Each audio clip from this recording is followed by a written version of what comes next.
si bon de partir n'importe où, bras dessus, bras dessous, en chantant des chansons. C'est si bon de se dire des mots doux, de petits rien du tout, mais qui en disent en langue, en voyant notre mine ravie. Les passants dans la rue nous envient. C'est si bon de gaieté dans ses yeux, une esprit merveilleux qui donnait la frisson. C'est si bon, ces petites sensations, ça vaut mieux que millions. C'est tellement, tellement bon. C'est bon. Voilà, c'est bon. Les passants dans la rue, bras dessus, en chantant des chansons. Quel esprit merveilleux. C'est bon. Je cherche un millionnaire avec des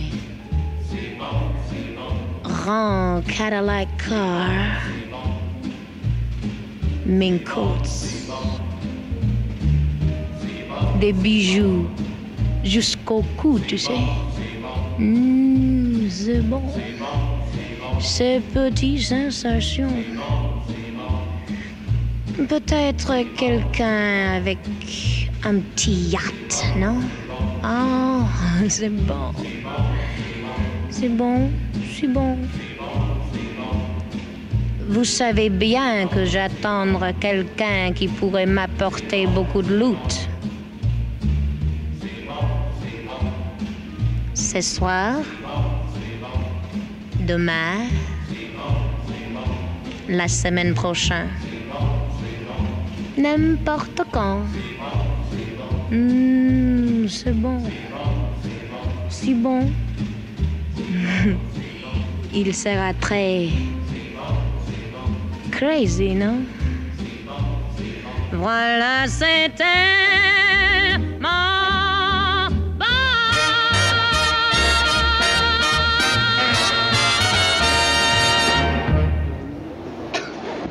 Alors Patrick, tu me fais la gentillesse de passer quelques jours avec Berlin avec moi. Oui. Dis-moi pourquoi ça te fait plaisir de revenir, toi? Bah moi j'aime toujours cette ville parce qu'elle a un parfum extraordinaire. D'abord, c'est une ville moderne maintenant avec toute l'architecture qu'on va voir à Potsdamer-Platz. Et puis c'est une ville aussi du passé, c'est une ville qui garde les traces de la guerre, qui garde les traces du mur. Tout le XXe siècle est là finalement. Et le XXIe aussi, puisque les Allemands nous donnent quand même une sacrée leçon. Donc tu adhères au Parti communiste? Ouais. À la fois parce que donc, tu me dis que la religion... À la fois pour les valeurs chrétiennes que je croyais pouvoir être mieux défendues, et puis mon père étant communiste et résistant, tu prolonges je son œuvre. poursuivais un peu l'héritage. Donc Patrick, ça c'est la porte de Brandenburg, voilà, et donc là on est à l'ouest. Le mur fait à peu près 3 mètres, il fait 3 mètres 50, comme ça, et en haut il y avait un arrondi qui était fait de façon à ce qu'on ne peut pas balancer de grappin, on ne pouvait pas s'accrocher. Ça c'était le mur qui était côté ouest, parce que le mur qui était côté est, il était petit, c'était un mur en parpaing qui devait faire 2 mètres. Quand tu venais ici, toi, quand tu étais communiste, pour discuter avec aussi bien des communistes soviétiques, chiliens, tu m'as parlé de valises de billets, etc. Mais tu sentais déjà à l'époque que tout ça c'était précaire et qu'un jour le mur de Berlin allait péter? Oui, en ce qui me concerne, oui, et beaucoup de gens comme moi en France pensaient que de toute façon ça pouvait être que provisoire, parce que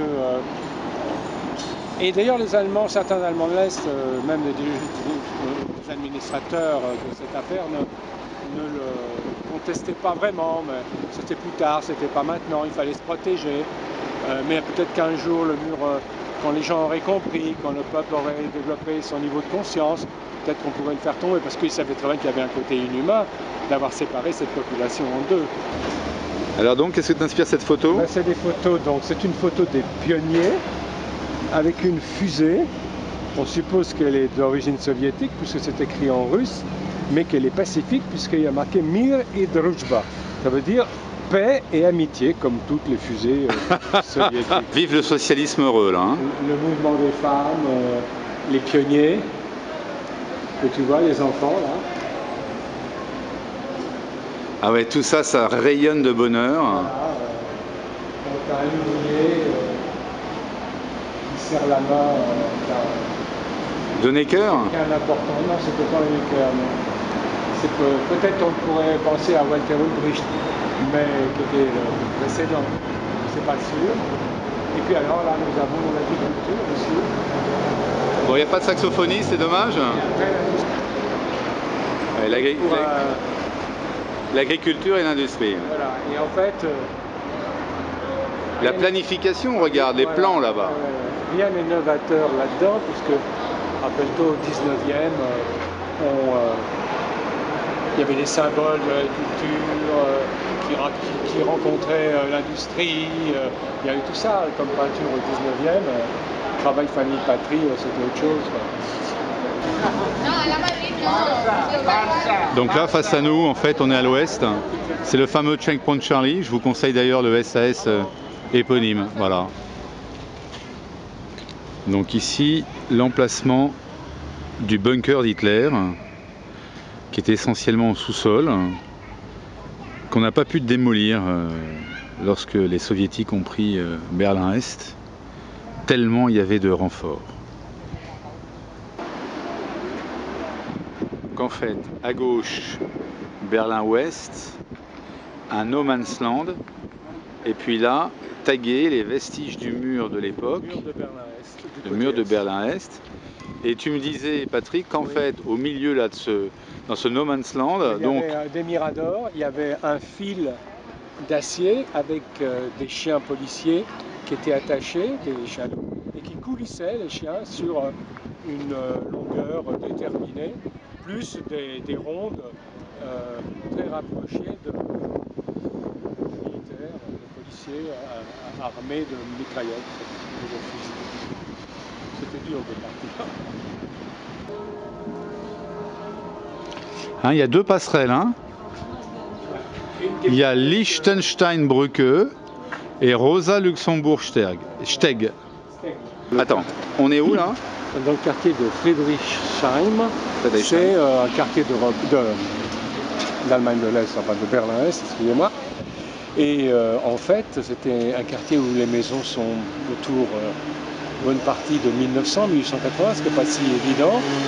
Et c'est un quartier pauvre, assez mal achalandé. Et tous les bobos, entre guillemets, mais beaucoup de jeunes couples se mettent maintenant à habiter ici. Et on trouve des boutiques. Et tu dis qu'il y a des tags partout? Pardon? Il y a des tags partout. Oui, bah c'est la grande mode des tags ici, y compris des tags, des vrais graphes artistiques. Ah, effectivement, il y a des tags partout. Et donc les gens vivent quand même là et ça les emmerde pas. Oui, alors, et non, et tout, et c'est très... l'ambiance, elle est un peu alternative, tu vois. D'accord, ambiance alternative. Oui, quand tu rentres là-dedans, moi j'ai cherché des apparts par là, et c'est un peu sur les paliers et tout. Alors il y a énormément de réhabilitation qui sont en train d'être faites. C'est très intéressant, la maison que tu vois là. Parce que c'est une vieille maison qui a été réhabilitée, à l'extérieur et à l'intérieur. Tu peux acheter là, dans des immeubles de cette nature qui ne sont pas encore réhabilités, tu as 40 mètres carrés, parce que les studios font 40 mètres carrés ici, pour aller 150 000 €. C'est le chauffage urbain qui passe au-dessus des... Oui, oui. Incroyable.